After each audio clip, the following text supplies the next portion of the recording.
Good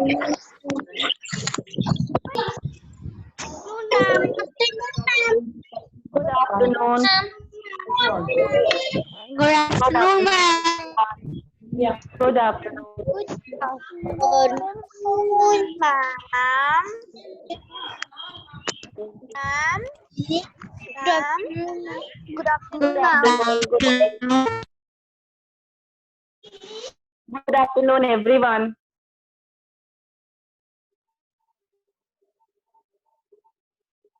हाँ, ये आप जल्दी जल्दी से सेटल हो जाओ बच्चे। अभी हम 1 मिनट और वेट करेंगे, ठीक है? फिर इसके बाद हम हमारा लेसन स्टार्ट करेंगे।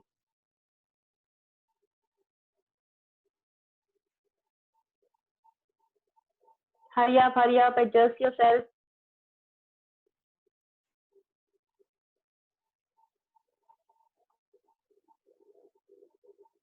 Sit properly, everyone.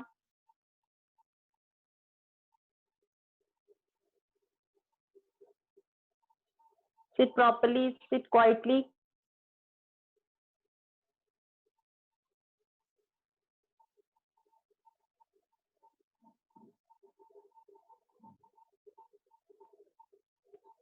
ओके, जब तक बाकी बच्चे कनेक्ट करते हैं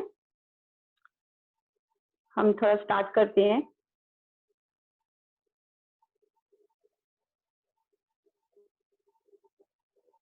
अनम रहमान, अनम, आपको मेरी आवाज आ रही है? Yes ma'am. ओके, बच्चे मैंने आप लोगों को वीडियो भेजी थी, आपने देखी Anam? Yes ma'am. Okay, I hope आप सभी ने उसको अच्छे से ध्यान से देखा होगा, सुना होगा कि मैंने क्या समझाने की कोशिश करी है। तो उसी टॉपिक को हम जो है आज फिर से एक बार अच्छे से रिवाइज करेंगे, ठीक है? ताकि अगर किसी कुछ समझ में नहीं आया तो आज जब हम उस टॉपिक को करेंगे डिस्कस तो आपको अच्छे से समझ में आ जाए, ठीक है? चलो, तो अभी हम करते हैं स्टार्ट। बाकी के बच्चे बीच बीच में ज्वाइन हो जाएंगे। अभी सिर्फ 33 पार्टिसिपेंट्स आए हैं। ओके, कोई बात नहीं, चलो हम करते हैं इसका, ठीक है?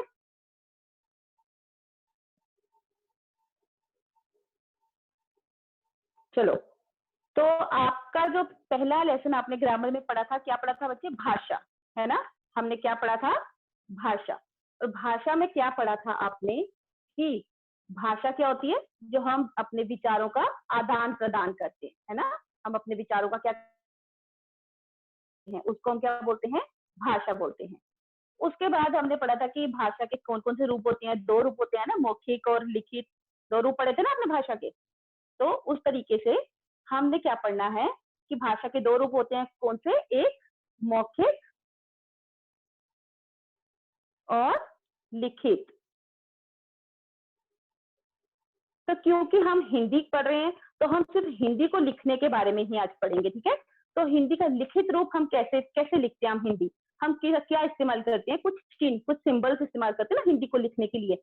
उन चिन्हों को जो है हम क्या उसको बोलते हैं? वर्ण, ठीक है? तो इसलिए आज हम क्या पढ़ेंगे? वर्ण विचार। ओके, वर्ण विचार आज हम पढ़ेंगे। ये हमारा आज का विषय होगा। क्या होगा हमारा विषय आज का? वर्ण विचार। तो वर्ण विचार में क्या पढ़ना है हमने अभी? देखो, वर्ण विचार में सबसे पहला जो वर्ड आ जाता है क्या है? ये वर्ण, है ना? वर्ण। अब मैं यहाँ पे अगर एक अक्षर लिखूंगी, यहाँ पे मैंने लिख दिया चूहा, ठीक है?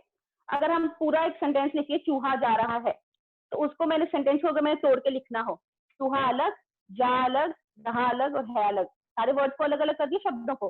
उसके बाद मैंने इस शब्द को तोड़ना अभी, तो इसको मैं कैसे लिखूंगी? च उ ह प्लस आ, है ना? चूहा। मैंने क्या किया? इस शब्द में से जो स्वर है और जो व्यंजन है, मतलब जो स्वर है, स्वर कौन से होते हैं? जो मात्राएं, ये जो हमने मात्राएं लगाई इनको हम स्वर बोलते हैं। और दूसरे क्या है? च और ह, वो व्यंजन। स्वर और व्यंजन को जब हम अलग अलग करके लिख देते हैं, व्यंजन से हम स्वर को अलग कर देते हैं, तो हम उसको क्या बोलते हैं? वर्ण विच्छेद, मतलब उसको तोड़ना। अब देखो, आपने वाक्य लिखा, वाक्यों को आपने शब्दों में तोड़ दिया। शब्द लिखा, शब्दों को आपने किसमें तोड़ दिया? इस तरीके से शब्द को तोड़ दिया ना, मैं चूहा शब्द को हमने तोड़ दिया, है ना? अब हमने क्या तोड़ा? ये व्यंजन, स्वर, व्यंजन, स्वर, है ना, अलग अलग कर दिया सारा। अब आप मुझे सोच के बताओ कि जरा क्या हम च को तोड़ सकते हैं, हम ऊ को तोड़ सकते हैं, हम ह को तोड़ सकते हैं, हम आ को तोड़ सकते हैं। हम इन जो स्वर हैं, ये जो व्यंजन है, इनको हम नहीं तोड़ सकते। आप च को इससे ज्यादा नहीं तोड़ सकते। हमने चूहा को तोड़ के लिख दिया अलग अलग करके स्वर और व्यंजन को, लेकिन आप जो बाकी के व्यंजन हैं इनको हम नहीं तोड़ सकते, है ना। तो जिनको हम तोड़ नहीं सकते वो क्या होंगे, भाषा के सबसे छोटा हिस्सा। ये भाषा का क्या सबसे छोटा हिस्सा, मतलब सबसे छोटी इकाई है। क्या है ये भाषा की सबसे छोटी इकाई? इकाई क्या होता है? हिस्सा, पार्ट, ठीक है, या फिर आप ध्वनि भी कह सकते हैं। क्या है भाषा की सबसे छोटी ध्वनि। तो मैंने जब वहां पर च लिखा तो ये क्या हो गया, भाषा की सबसे छोटी ध्वनि। इसको आप आगे और नहीं डिवाइड कर सकते हो, ठीक है, च को आप आगे और तोड़ नहीं सकते हो। तो ये भाषा की सबसे छोटी ध्वनि है। तो हम जो है वर्ण पढ़ रहे हैं, तो वर्ण क्या होता है? भाषा की सबसे छोटी ध्वनि या फिर इकाई, ठीक है, जिसको आगे तोड़ा नहीं जा सकता, जिसको आगे तोड़ा नहीं जा सकता उसको हम बोलते हैं वर्ण, ठीक है। इसके बाद वर्ण जो है वो कितने प्रकार के होते हैं? वर्ण दो होते हैं। Okay, listen listen. वर्ण हमने पढ़ा, वर्ण क्या होता है? भाषा की सबसे छोटी इकाई जिसको तोड़ा नहीं जा सकता, ठीक है। वाक्य को आप शब्दों में तोड़ लेते हो, शब्द को आप वर्णों में तोड़ लेते हो, लेकिन वर्ण को आप उससे ज्यादा आगे नहीं तोड़ सकते। फिर उसके बाद आ जाता है कि वर्ण के क्या भेद है, मतलब वर्ण कौन कौन से होते हैं? कौन कौन से होते हैं? पहला होता है स्वर, ठीक है, और दूसरा कौन सा होता है? व्यंजन, ठीक है। स्वर और व्यंजन, ये क्या है? वर्ण। हमें हिंदी लिखने के लिए सबसे जरूरी जो हमारे लिए है, मतलब हमें किस चीज की जरूरत पड़ती है हिंदी लिखने के लिए? स्वरों और व्यंजनों की, ठीक है। स्वर और व्यंजन के बिना हम लिख ही नहीं सकते। हम जो भाषा का लिखित रूप है ना वो हम कर ही नहीं सकते, ठीक है, हिंदी जो है। तो इसलिए ये क्या है? स्वर और व्यंजन वर्ण है। सबसे पहले हम पढ़ेंगे स्वरों के बारे में, ठीक है। सबसे हम पहले क्या पढ़ेंगे? स्वरों के बारे में।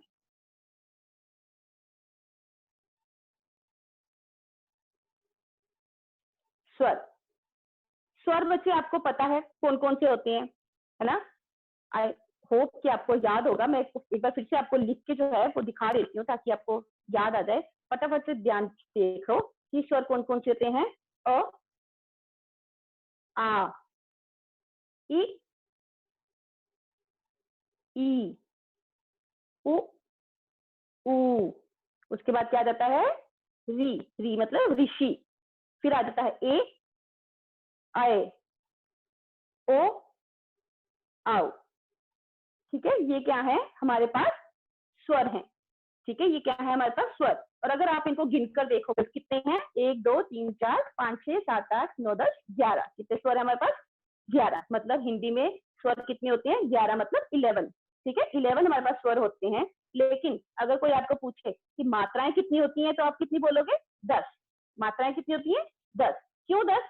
क्योंकि जो अ है, जो पहला स्वर है, इसकी कोई भी मात्रा नहीं होती है ना। आपको पता ही हो गया कि अ की कोई मात्रा नहीं होती ना। अ की मात्रा हम लगा ही नहीं सकते हैं। क्यों नहीं लगा सकते हैं? अ की मात्रा क्यों नहीं होती है? क्योंकि जो अ है ना, आपको व्यंजन आते होंगे ना, क ख ग, सारे जो व्यंजन है। अब पहला व्यंजन मैंने लिया क, है ना। आप तो बोलकर देखो क में आपको अ की आवाज आ रही है साथ में, है ना। तो हम अ की मात्रा क्यों नहीं होती? क्योंकि जो अ है वो पहले से ही सारे व्यंजनों में मौजूद होता है। मतलब सारे व्यंजनों में क्या प्रेजेंट होता है? अ जो है वो पहले से ही प्रेजेंट होता है, ठीक है। इसके अंदर क्या छुपा हुआ है? अ छुपा हुआ है, ठीक है। अगर हमने क में से अ को बाहर निकालना है, मतलब व्यंजन से हमने स्वर को अलग कर देना। अ क्या है? स्वर है ना। तो अगर हमने व्यंजन से स्वर को अलग करना है तो हम क्या कर देंगे?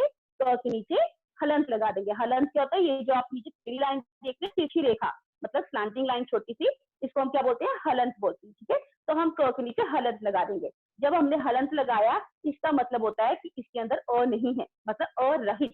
अरहित मतलब बिना अ के। और जब हमने बिना हलंत की क लिखा तो इसका मतलब है इसके अंदर अ प्रेजेंट है, ठीक है। इसके अंदर अ है और इसके अंदर अ नहीं है। ये फर्क होता है आप स्वर के साथ जब लिखते हो या फिर बिना स्वर के लिखते हो। जरूरी नहीं कि बिना अ के ही आपने ये हलंत लगाना है। अगर आप यहाँ पे लिखते हो की, तो अगर आपने की को अलग करना है, स्वर क्या है? बड़ी की मात्रा, इसको अलग करना है, तब भी हम नीचे हलंत लगाएंगे और बड़ी को अलग कर देंगे, ठीक है।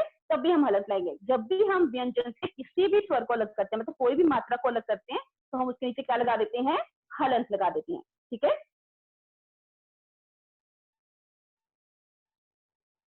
चलो उसके आगे क्या है कि ये तो थे कि स्वर, ठीक है, और स्वर को हम जो है कैसे, इसकी परिभाषा कैसे बोल सकते हैं।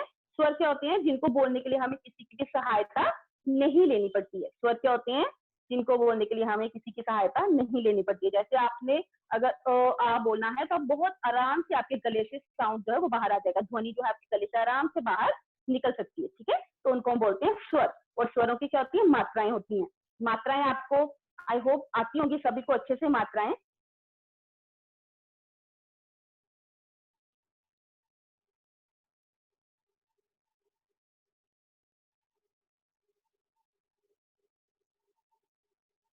ये देखो, ये मात्राएं आपको आती है ना, अ की कोई मात्रा नहीं होती, आ ई उ री, इन सभी की क्या है, मात्राएं होती हैं, है ना। ये इन मात्राओं को हम क्या बोलते हैं, चिन्ह बोलते हैं। ठीक है, इनके मतलब साइन, ए को लिखने का साइन क्या होता है, ऊपर एक मात्रा डालते हैं, ऐड को लिखने का साइन क्या होता है, ऊपर दो मात्रा डालते हैं। इस तरीके से इनके चिन्ह है। ठीक है, इनके साइन है। उसके बाद क्या होता है कि ये तो हो गई कि इनकी मात्राएं। मात्राओं के अलावा जो स्वर है ना 11, इनकी मात्राओं के अलावा भी हम कुछ चिन्ह इस्तेमाल करते हैं। कौन से चिन्ह इस्तेमाल करते हैं, अगर आपको आ जो है स्वर जो है वो पूरे अच्छे से आते होंगे तो आपने देखा होगा उसमें हम ये लिखते हो इस तरीके से, है ना, ये लिखते हो ना आप है ना, अंग अह, या फिर हम एक ये वाला भी डालते हैं। ये क्या है, ये भी क्या है, इनके भी चिन्ह होते हैं, लेकिन इनको नाम हम स्वर बोलते हैं, ना ही इनको हम व्यंजन बोलते हैं। ये जो पहला वाला है, ये जो पहला है और उसके ऊपर डॉट डाल, इसको हम कैसे लिखते हैं, इस तरीके से। कोई भी वर्ड आप लिखते हो उसके ऊपर डॉट डाल देते हो। ठीक है, वो क्या होता है,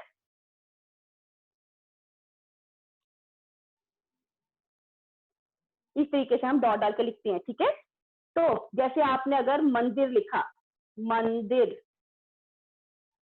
है ना, म के ऊपर बिंदु आ गया, तो ये क्या है, ऊपर हमने जो डॉट डाला इसको हम क्या बोलते हैं, अनुस्वार। क्या बोलते हैं इसको हम, अनुस्वार। ठीक है, उसके बाद हम ये वाला ले लेते हैं पहले, ये वाला। ये आप चिन्ह जो देख रहे हो, ये क्या है, चंद्र बिंदु। क्या है ये, चंद्र बिंदु, या फिर इसको हम अनुनासिक भी बोलते हैं। ठीक है, चंद्र बिंदु भी बोलते हैं या फिर हम अनुनासिक भी बोलते हैं। जैसे आप लिखते हो चांद, है ना, चांद, तो हम इस तरीके का चिन्ह ऊपर डाल देते हैं। ठीक है, ये जो है अनुस्वार है, तो ये क्या है, अनुनासिक है। ठीक है, जो सिर्फ बिंदु डाला वो अनुस्वार, और जो चंद्र बिंदु डाला वो क्या हो गया, अनुनासिक। उसके बाद ये आ जाता है जिसके आगे दो डॉट है, ये देखो, इस तरीके का चिन्ह होता है। ये चिन्ह हम कब इस्तेमाल करते हैं, ये हिंदी जो है ना एक ऐसी भाषा है जिसमें दूसरी दूसरी भाषाओं से भी बहुत सारे शब्द लिए गए हैं। जैसे हमने संस्कृत से कुछ शब्द लिए, तो जब हम हिंदी में ना संस्कृत के वर्ड को यूज करते हैं, जैसे मैंने यहाँ पे लिखा नमः, मैंने यहाँ पे लिखा नमः। ठीक है, तो ये क्या है, संस्कृत का शब्द है। जब हम हिंदी में संस्कृत के वर्ड को, संस्कृत के शब्दों का इस्तेमाल करते हैं तो उनको हम, उनके आगे हम क्या लगा देते हैं, ये जो दो डॉट है ना ये हम आगे लगा देते हैं। ठीक है, तो इसको हम बोलते हैं विसर्ग। ठीक है, इन दो डॉट्स को हम क्या बोलते हैं, विसर्ग। और ये कहाँ लगते हैं, शब्द के आखिर में, मतलब शब्द के एंड में लगते हैं, इनको विसर्ग बोलते हैं। ये संस्कृत शब्दों में लगाए जाते हैं। और साथ में एक और, इनको आप कैसे जान सकते हो, इनको हम बोलते कैसे हैं, इनका उच्चारण कैसे करते हैं, इनको प्रोनाउंसिएट कैसे करते हैं, ह बोल के। देखो मैंने नमः बोला, ह की आवाज आई ना आपको, इन दो बिंदुओं को आपने कैसे पढ़ना है, नमः, ह पढ़ना आपने। ठीक है, तो हमने क्या पढ़ा अभी, ये तीन चिन्ह, आपने स्वरों की मात्राओं के अलावा तीन चिन्ह और पढ़े। कौन कौन से पढ़े, ये पहला वाला पढ़ा हमने अनुस्वार, उसके बाद हमने पढ़ा अनुनासिक, और ये क्या है, विसर्ग। ठीक है, अनुस्वार, अनुनासिक और विसर्ग, ये हमने तीन चीजें बिना स्वरों के अलावा तीन स्वर हमने और पढ़े, मतलब तीन हमने चिन्ह और पढ़े। ये तो थे स्वर। अब स्वर के बाद दूसरा वर्ण क्या था, दूसरा वर्ण जो था वो था व्यंजन। व्यंजन, ठीक है, एक वर्ण हमने पढ़े स्वर जो हमें हिंदी में लिखने के लिए चाहिए होते हैं, मतलब मात्राएं। दूसरा क्या है, व्यंजन। अब आप व्यंजन को जो है इसको कैसे एक्सप्लेन करोगे, व्यंजन को हम एक्सप्लेन कर सकते हैं कि व्यंजन जो है इनको बोलने के लिए कि, अब आप अगर क बोलो, उसमें अ की आवाज आ रही है क्योंकि उसके अंदर अ छुपा हुआ है, स्वर अ जो है वो छुपा हुआ है। लेकिन आप बिना अ के क को नहीं बोल सकते हो, है ना। आप सब बैठ के प्रैक्टिस करके बोलो, तो सब बोल के देखो, सभी जहां जहां बैठे हो ना वहीं बैठकर जरा बोल के देखो, उसमें अ की आवाज ना आए क में, ऐसा हो सकता है। आप जब भी क को बोलोगे उसमें अ की आवाज आपको आएगी। मतलब हमें व्यंजनों को बोलने के लिए किसकी मदद लेनी पड़ती है? स्वरों की मदद लेनी पड़ती है, ठीक है। हेल्प किसकी लेते हैं हम? स्वरों की हेल्प लेते हैं। लेकिन स्वरों को बोलने के लिए किसी की हेल्प की जरूरत नहीं है, व्यंजनों को बोलने के लिए स्वरों की हेल्प की जरूरत पड़ती है, ठीक है। इन दोनों में ये डिफरेंस है, इनका अंतर है, ये इन दोनों में भेद। अगर आपको कोई बोले कि इन दोनों में अंतर स्पष्ट करो कि क्या फर्क है व्यंजन और स्वर में, क्या बोलोगे? कि एक तो है कि स्वरों की मात्राएं होती हैं, व्यंजन की मात्रा नहीं होती, ठीक है। और दूसरा क्या है, स्वर जो है उनमें क्या होता है कि उनको बोलने के लिए हमें किसी की मदद की जरूरत नहीं पड़ती, और व्यंजन को बोलने के लिए हमें स्वरों की मदद की जरूरत पड़ती है। ये दो डिफरेंस इन दोनों में, ठीक है, स्वरों और व्यंजनों में। उसके बाद व्यंजन होते कौन कौन से हैं?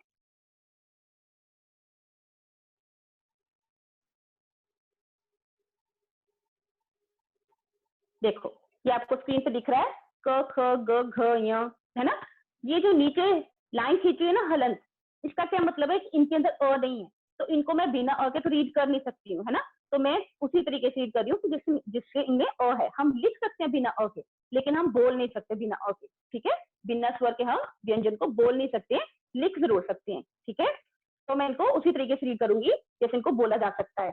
तो आप ध्यान से सुनना प्लीज, कि ये जो खास करके लास्ट वाले 5 जो है ना, इनको आप लोग बोलना नहीं आता कुछ बच्चों को, है ना। जो 5 लाइनों का जो पहला पहला व्यंजन है ना, ये वाले जो 5 हैं, ये बच्चों को बोलने नहीं आते। प्लीज जरा ध्यान से सुनना आप लोग, ठीक है। देखो, क ख ग घ अंग, ठीक है। अंग, अंग और आधे ग की आवाज आनी चाहिए, अंग। च छ ज झ य, य की आवाज आनी चाहिए, ठीक है। त थ द ध ण, त थ द ध न, प फ ब भ म। फिर क्या है? य र ल व। उसके बाद सेकंड लास्ट लाइन श श। देखो दोनों श में फर्क है, एक श एक श, ठीक है। श श स ह। और जो लास्ट में लिखा है वो क्या है? छ त्र य।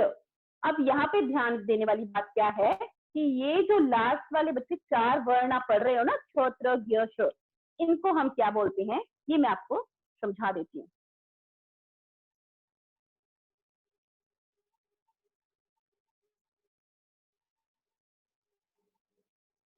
देखो, जो लास्ट वाले हमने 4 वर्ण पढ़े, उनको हम बोलते हैं,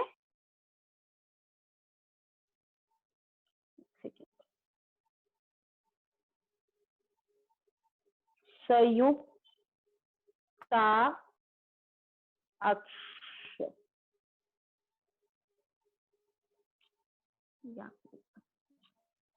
ओके,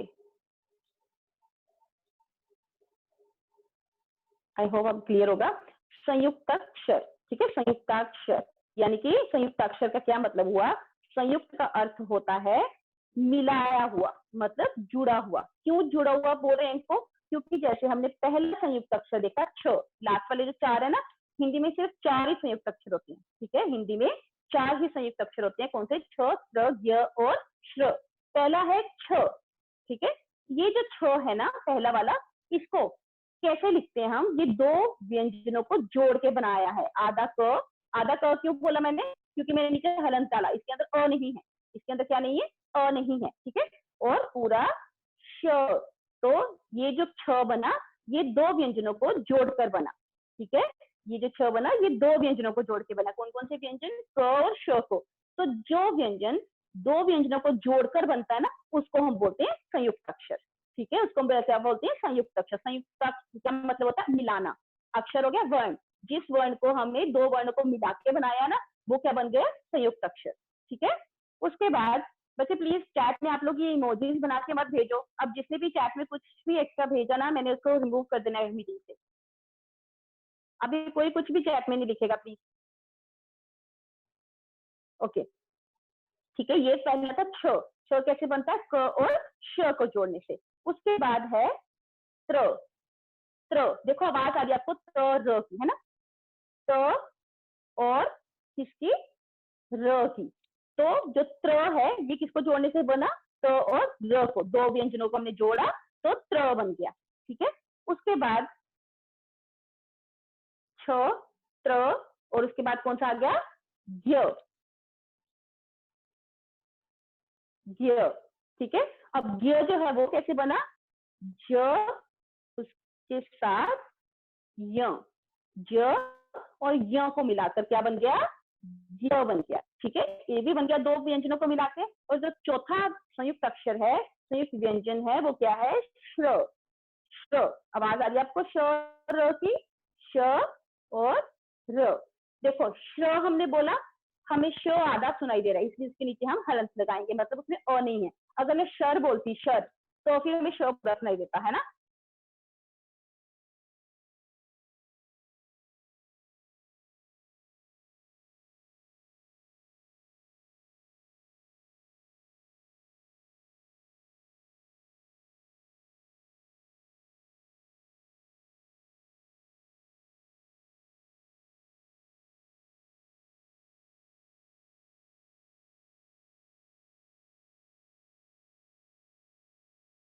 र के नीचे हम मात्रा नहीं लगाते हैं, तो हम कहाँ लगाते हैं र के साथ मात्रा, र जो है उसके साथ हम मात्रा कहाँ लगाते हैं, अगर हमने र के साथ छोटा ऊ लगाना है, ठीक है।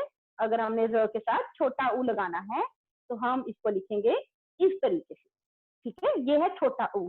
अगर हमने र के साथ बड़ा ऊ लगाना है, बड़ा ऊ लगाना है, तो हम कैसे लिखेंगे इसको, इस तरीके से, ठीक है। छोटा ऊ लगाना है अगर आपने, तो हम इसको इस तरीके से लिखेंगे। अगर हमने र के साथ बड़ा ऊ लगाना है, उसकी आवाज आ रही, तो हम इस तरीके से लिखेंगे, ठीक है। तो ये क्या था कि हमने, ओके, तो ये थे र को ऊ के साथ कैसे इस्तेमाल करना है, ठीक है। र को हमने ऊ के साथ कैसे प्रयोग करना है, ये थे उसके रूप। उसके अलावा व्यंजनों के अलावा, स्वरों के अलावा,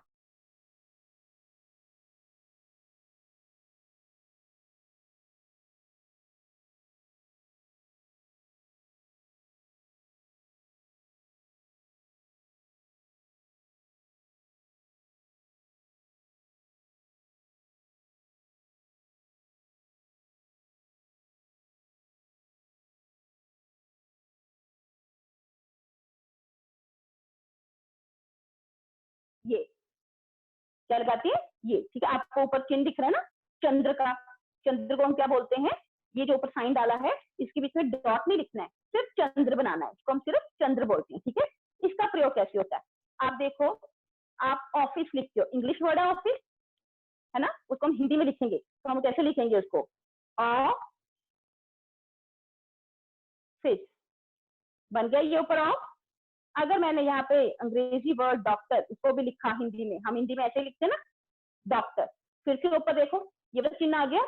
तो ये जो साइन है, ये जो साइन है, ये हम कब इस्तेमाल करते हैं, ये जो साइन है हिंदी में हम कब इस्तेमाल करते हैं, जब हमने इंग्लिश वर्ड को लिखना हो, ठीक है। अंग्रेजी के जो शब्द हिंदी में लिए हुए हैं, उनको जब हमने लिखना हो, तब हम इस चिन्ह का प्रयोग करते हैं। किस चिन्ह, इस चिन्ह का, ठीक है।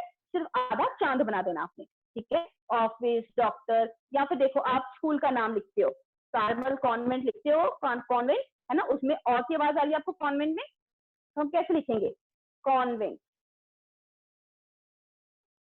देखो फिर से हमने ऊपर क्या लिख दिया, ये देखो ये वाला चिन्ह आ गया ऊपर, है ना, कॉन्वेंट, क्योंकि कॉन्वेंट क्या है, इंग्लिश वर्ड है, अंग्रेजी शब्द है ना, उसको हमने हिंदी में प्रयोग किया।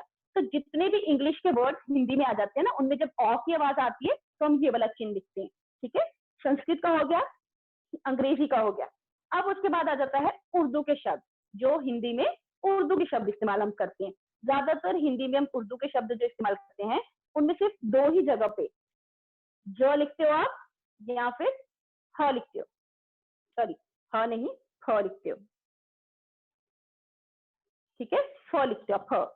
जब हमने ज के नीचे डॉट डाला, ये ज बन गया, ह के नीचे डॉट डाला तो ये फ बन गया। ह और फ, फर्क है दोनों को बोलने में, ठीक है। ज के नीचे डॉट डाला तो ज बन गया, और फ के नीचे डॉट डाला तो क्या बन गया, फ, फ बन गया, ठीक है। तो ये जो है, ये जो डॉट हमने डाले ज और फ के नीचे, ये कब डालने हैं, जब हमने हिंदी में उर्दू के शब्द लिखने हैं, अरबी फारसी के, उर्दू के, ठीक है। उर्दू के शब्द जब हमने लिखने हैं, तब हम नीचे डॉट डालेंगे। जैसे आप जमीन लिखते हो, जिक्र लिखते हो, फिक्र लिखते हो, है ना, ये वर्ड्स क्या है, ये कुछ उर्दू के वर्ड्स हैं, फारसी के वर्ड जो हिंदी में लिए हुए हैं, तो उनके नीचे हम ये दो डॉट इस तरीके से डॉट डाल देते हैं। ठीक है, सिर्फ ये ज और थ के नीचे ही आता है। ठीक है, ये जो डॉट है सिर्फ ज और थ के नीचे लिखते हैं हम। ओके, एक बार थोड़ा सा देख लो आप लोग कि हमने क्या पढ़ा कि अगर संस्कृत के शब्द हैं तो दो बिंदु जाएंगे, कैसे? नमः। अगर अंग्रेजी का शब्द है हिंदी में तो ये वाला चिन्ह जाएगा, कैसे? ऑफिस।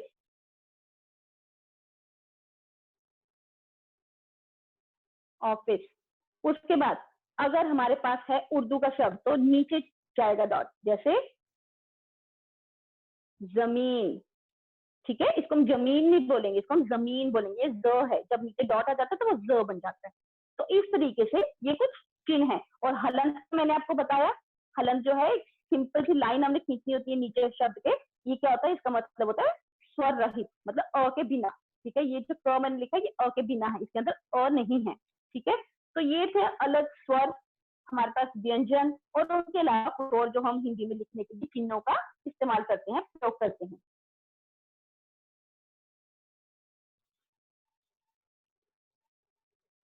ओके। हाँ रिद्धि, रिद्धि। Yes ma'am. हाँ बोलो, आपको कुछ पूछना है क्या? No ma'am. बच्चा आपका हैंड रेज क्यों आ रहा है फिर?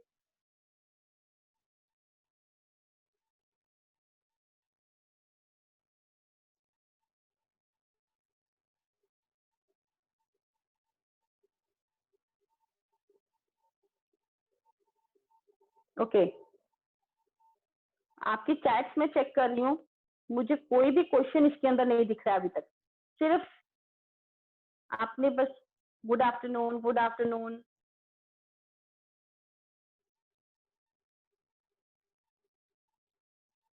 ओके, क्वेश्चन मुझे चैट में कोई नहीं मिला। आपको मैंने वीडियो भी भेजी थी इस चीज के लिए। ठीक है, इसी के लिए जो हमने आज पढ़ा सारा टॉपिक, इसके लिए वीडियो भी मैंने भेजी और अभी मैंने आपको समझाया भी। फिर भी अगर कोई बच्चा है जिसको कोई चीज लग रहा है कि मुझे ये समझ में नहीं आई है, प्लीज फटाफट से मुझे बता दो। ओके लिसन, एश्विका, व्यंजन क्या होते हैं? आप क ख ग लिखते हो हिंदी में, क ख ग लिखते हो ना, तो जो क ख ग हम लिखते हैं हिंदी में, उनको हम क्या बोलते हैं? व्यंजन बोलते हैं। व्यंजन को आप कैसे डिफाइन करोगे? व्यंजन जो है उनको बोलने के लिए हमें स्वरों की मदद लेनी पड़ती है, स्वरों की सहायता लेनी पड़ती है। और दूसरी बात क्या बोलोगे आप? व्यंजनों को क्या नहीं होता? व्यंजनों का, व्यंजनों की मात्रा नहीं होती। ठीक है, व्यंजनों की क्या नहीं होती? मात्रा नहीं होती। ओके, तो इस तरीके से उनको हम बोलते हैं व्यंजन। उसके बाद रिद्धि, मैंने आपको अनम्यूट किया था तब आपने बोला no ma'am, now you are again raising your hand. बोलो रिद्धि, क्या पूछना आपको? मैम मैम हमारे टेस्ट मैम हमारे पेपर में कितने लेसन आने हैं हिंदी में? आपको सिलेबस नहीं भेजा मैंने? No ma'am. मैम मुझे मैंने सिलेबस ही सिलेबस नहीं नहीं भेजा है? बच्चे मैंने आप सबको सिलेबस भेजा हुआ है, आप लोग प्लीज ध्यान से स्नैप होमवर्क को चेक करा करो। मैंने सिलेबस हर सब्जेक्ट का भेजा है, फिर भी चलो अभी आप पूछ रहे हो तो मैं आपको बता दूं कि हिंदी के हमने लिटरेचर के 2 चैप्टर्स हैं, 2 पढ़े ना हमने, है ना? Yes ma'am. 2 पढ़े है ना, और ग्रामर का फर्स्ट वाला चैप्टर, 3 चैप्टर्स हैं टोटल। ठीक है, ओके मैम। ठीक है। उसके अलावा अपठित गद्यांश जो होता है, अनसीन पैसेज जिसको आप बोलते हैं, एक वो है, और साथ में अनुच्छेद लेखन मतलब पैराग्राफ राइटिंग जो है वो है। Okay okay ma'am. बेटा, प्लीज हर कोई ना रोज एटलीस्ट एक बार स्नैप होमवर्क को शाम को जरूर चेक किया करो। ठीक है, चलो अनज्ञा, अनज्ञा। Yes ma'am. हाँ बोलो बच्चे। मैम आपने मेरे को जो सेकंड लेसन पढ़ाया हाँ अभी और मैम वो मेरे को समझ नहीं आया, प्लीज मैम रिपीट, मैम मेरे को समझाओ। क्या समझ में नहीं आया अनज्ञा? बोलो, आपने वीडियो देखी थी जो कल मैंने सेंड करी? Yes ma'am. आपने वीडियो देखी बच्चे जो मैंने कल सेंड करी थी? Yes ma'am. फिर भी कुछ भी समझ में नहीं आया आपको? मैम उसमें मेरे को थोड़े थोड़े से डाउट्स थे, वो नहीं हो रहे हाँ थे तो बेटा इसलिए। पूछो ना, डाउट है पूछो आप मुझे डाउट, मैं आपके डाउट क्लियर कर दूंगी। सेकंड चैप्टर का पूरा मेरे को समझ नहीं आया, प्लीज मैम मेरे को समझाओ। बेटा बिल्कुल आपको कुछ भी समझ में नहीं आया स्वर व्यंजन में से? No ma'am. पता नहीं आपने ध्यान से सुना नहीं है, ये क्या प्रॉब्लम है? Now listen again please. Ma'am listen, अभी मैं समझा रही हूँ, आप प्लीज फटाफट से सुन लो, क्योंकि फिर हमारी मीटिंग बच्चे ओवर हो जाएगी ना, फिर आपका रह जाएगा क्वेरीज, ठीक है? तो आपके डाउट क्लियर भी नहीं हो पाएंगे फिर। अभी फटाफट से सुन लो। पहले हमने आज पढ़ा क्या? वर्ण विचार, ठीक है? वर्ण क्या होता है? भाषा की सबसे छोटी इकाई। क्यों हम छोटी इकाई बोलते हैं? क्योंकि आप सेंटेंस लिखते हो, वाक्य लिखते हो, उसको हम तोड़ देते हैं तो वो शब्दों में डिवाइड कर सकते हैं उसको, है ना? तोड़ कर लिख सकते हैं। जो शब्द लिखते हो उसको हम किस में तोड़ कर लिख सकते हैं? वर्ण में। अलग अलग आप जो है स्वर और व्यंजन को अलग अलग करके लिखते हो ना, स्वर अलग, व्यंजन अलग, मात्राएं मतलब आप अलग कर लेते हो। तो सबसे छोटी इकाई का मतलब होता है जिसको तोड़ा नहीं जा सकता, ठीक है? जिसको तोड़ा नहीं जा सकता। राम लिखती हूँ तो र को मैंने अलग कर दिया, उसके साथ मैंने इसकी मात्रा को अलग कर दिया आ की, उसके साथ मैंने म के साथ अ को भी अलग कर दिया, स्वर और व्यंजनों को अलग कर दिया। अगर मैं र बोलूं, उसके बीच में अ भी नहीं है, तो हम र को आगे तोड़ नहीं सकते। जिस व्यंजन या जिस स्वर को हम आगे तोड़ नहीं सकते उसको हम वर्ण बोलते हैं, ठीक है? वर्ण मतलब अक्षर। सबसे छोटा क्या है? अक्षर। अक्षर को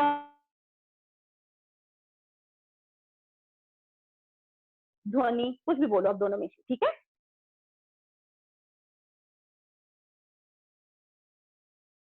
एक होता है स्वर, एक होता है व्यंजन, ठीक है? एक होता है स्वर और एक होता है व्यंजन। स्वर कौन से होते हैं? जिनको बोलने के लिए हमें किसी की हेल्प की जरूरत नहीं पड़ती। आप अभी अपनी सीट पे बैठे हुए आप अ आ इ ई बोलोगे, आप बहुत इजीली आपके गले से साउंड बाहर आ जाएगा, है ना? अ आ इ ई उ ऊ हम कितने आराम से बोल लेते हैं। तो इनको बोलने के लिए किसी की हेल्प की जरूरत नहीं पड़ती। और साथ में स्वरों की क्या होती है? मात्राएं। हिंदी में मात्राएं लगाते हो ना, उसको बोलते हैं हम स्वर, ठीक है? वो क्या है? स्वरों के चिन्ह है, उनके साइन है, ठीक है? तो स्वर क्या होते हैं? जिनको बोलने के लिए किसी की मदद नहीं चाहिए और साथ में जिनकी मात्राएं होती हैं, वो होते हैं स्वर। आपको स्वर आते होंगे, 11 स्वर होते हैं। 11 कितने होते हैं? 11 स्वर होते हैं, ठीक है? उसके अलावा हमने अनुनासिक और अनुस्वार पढ़ा। अनुनासिक और अनुस्वार। अनुस्वार क्या होता है? जो हम किसी भी शब्द के ऊपर डॉट डालते हैं, एक बिंदु डालते हैं ना, हम उसको बोलते हैं अनुस्वार। और अनुनासिक क्या हो गया? जो हम चंद्र बिंदु डालते हैं, ठीक है? चांद बनाते हैं, उसके अंदर डॉट डाल देते हैं, वो होता है चंद्र बिंदु, ठीक है? उसके बाद हमने पढ़े व्यंजन। व्यंजन क्या होते हैं? क ख ग घ आता ना आपको सारा व्यंजन। तो व्यंजन क्या होते हैं? जिनको बोलने के लिए हमें स्वरों की हेल्प लेनी पड़ती है। कैसे स्वरों की हेल्प लेनी पड़ती है? हम क बोलेंगे, ख बोलेंगे, ग बोलेंगे, तो हम अ के बिना उनको बोल ही नहीं पाएंगे। लिख हम सकते हैं अ के बिना, नीचे हलंत डाल देते हैं तो लिख लेते हैं, लेकिन हम बोल नहीं सकते उनको बिना स्वरों के, ठीक है? जब हम बोल नहीं सकते बिना स्वरों के तो उनको हम बोलते हैं व्यंजन, ठीक है? और व्यंजन की कोई भी क्या नहीं होती है? मात्रा नहीं होती है व्यंजन की। उसके बाद हमने 4 संयुक्त अक्षर पढ़े। संयुक्त अक्षर कौन कौन से थे? जो व्यंजन में लास्ट वाली लाइन में आते हैं, छ, त्र, ज्ञ और श्र, ठीक है? छ, त्र, ज्ञ और श्र, ये क्या है? 4 संयुक्त अक्षर। क्यों इनको संयुक्त बोला? क्योंकि ये 2 व्यंजनों को जोड़कर बनाए जाते हैं, ठीक है? एक व्यंजन कैसे बनता है? 2 व्यंजनों को जोड़ने से बनता है, तो उसको हम बोलते हैं संयुक्त अक्षर। मतलब उसको 2 व्यंजनों को संयुक्त करके बनाया, मिलाकर बनाया। उसके बाद हमने पढ़ा र के साथ जो ऊ की मात्राएं आती हैं, ठीक है? वो हमने पढ़ा। और मैंने आपको उर्दू वगैरह के शब्दों के साथ बताया, जैसे 2 डॉट हम जब डालते हैं तो वो हम किस में डालते हैं? विसर्ग जिसको बोलते हैं। आगे 2 डॉट डालते हैं ना, अतः, प्रातः, नमः, लिखते हैं ना आगे 2 डॉट। वो हम संस्कृत के जो शब्द हिंदी में इस्तेमाल करते हैं ना, प्रयोग करते हैं, उनके साथ डालते हैं, ठीक है? और जब हम ऊपर आधा चांद डालते हैं, आप जब लिखते हैं ऑफिस, डॉक्टर, ऊपर आधा चांद डालते हैं ना, वो हम इंग्लिश के शब्दों में डालते हैं, अंग्रेजी शब्दों में। उसके बाद जो नीचे हम डॉट डालते हैं वो हम डालते हैं किसमें? उर्दू के शब्दों में। ज और ख के नीचे ज फ बन जाता है वो, ठीक है? ज और ख के नीचे डालते हैं, ये सिर्फ उर्दू के शब्दों में डाला जाता है, ठीक है? तो इस तरीके से आज हमने ये सब पढ़ा था। अनज्ञा प्लीज अब मुझे बताओ आपको कुछ क्लियर हुआ? आप प्लीज एक बार लेसन भी रीड करना, बच्चे सारा कुछ दिया हुआ उसमें। अनज्ञा, ओके मैम। आपको सुनाई दे रहा है अनज्ञा? Yes ma'am. हाँ, आपको कुछ समझ में आया अभी? Yes ma'am. बेटा एक बार लेसन को भी रीड करना, फिर भी कोई डाउट होगा तो फिर मुझे बताना, ठीक है? Okay ma'am, thank you. Okay बच्चा, ओके। हरप्रीत, मैम। हरप्रीत, हाँ बोलो। यस मैम, जो हिंदी का सेकंड चैप्टर है बबलू की आइस, हाँ उसकी कोई क्वेश्चन देती हुई है। क्वेश्चन आंसर, हरप्रीत आप क्वेश्चन आंसर्स के लिए बोल रहे हो? बेटा उसके क्वेश्चन आंसर्स Yes, भी मैंने ma'am. सेंड किए हैं, उसके बच्चे क्वेश्चन आंसर सेंड किए हुए, आप स्नैप होमवर्क पे चेक किया आपने? मैम मैंने स्नैप होमवर्क पे बट वहाँ पे मुख वाले मौखिक क्वेश्चन आंसर्स बेटा मैंने भेजे ही नहीं, मौखिक वाले मैंने आपसे डिस्कस किए तो मैंने आपको बोला था कि वो आप लोग खुद करोगे मौखिक वाले, लेकिन जो दूसरे आपके लिखित प्रश्न उत्तर हैं वो मैंने सेंड किए हैं, अगर नहीं मिल रहे ना फिर से सेंड कर दूंगी, ठीक है? Okay ma'am. मैं फिर से सेंड कर दूंगी, आप प्लीज चेक कर लेना। प्रियांजल, यस मैम। प्रियांजल, हाँ बोलो बच्चे।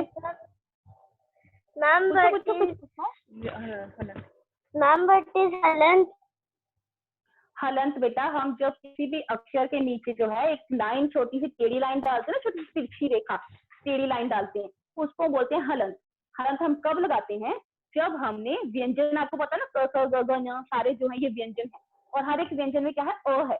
या तो हम व्यंजन को ऐसे लिखते हैं जिसके अंदर अ छुपा होता है, या फिर उसको हम किसी ना किसी मात्रा के साथ लिखते हैं। जब हम व्यंजन में से अलग कर देते हैं ना मात्रा को, तो फिर उसके नीचे हम लगा देते हैं हलंत। उस व्यंजन के नीचे हलंत का क्या मतलब होता है कि इस व्यंजन में कोई भी स्वर जो है वो नहीं है, ठीक है? मतलब बिना स्वर के जब हमने व्यंजन लिखना है तो उसके नीचे हम हलंत लगाते हैं। ओके प्रियंजल, समझ में आया आपको? Yes ma'am. ओके बेटा। मान्या राजपूत, मान्या, मैम हम कहाँ से ले?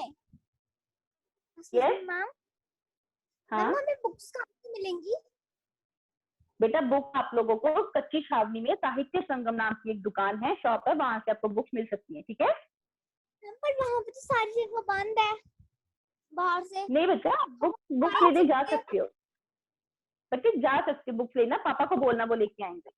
ओके बुक्स अवेलेबल हैं, बुक्स आप लेने जा सकते हैं, पापा को बोलना वो लेके आएंगे। Okay ma'am. Harmanjot Kaur, Harman, yes ma'am. हाँ बोलो बेटा, जल्दी से मीटिंग खत्म हो जाएगी, जल्दी बोलो। मैम वो एक लड़की ने क्वेश्चन पूछ लिया। ओके बच्चे। रिया, रिया, रिया बेटा प्लीज आप थोड़ा माइक के पास आके बोलो, आपकी बिल्कुल भी ऑडिबल नहीं है आवाज। रिया बेटा बुक्स आपको कच्ची छावनी में मिलेंगी, कच्ची छावनी में साहित्य संगम नाम की शॉप से मिल जाएंगी आपको बुक्स। ओके ओके रिया, आप लोगों को बुक्स जो हैं कच्ची छावनी जाकर कहाँ से मिलेंगी? कच्ची छावनी से साहित्य संगम जो शॉप है वहां से आपको बुक्स जो है वो मिल जाएंगी, ठीक है? जिस जिसको चाहिए प्लीज वहां पर जाकर आप ले लीजिए बुक्स।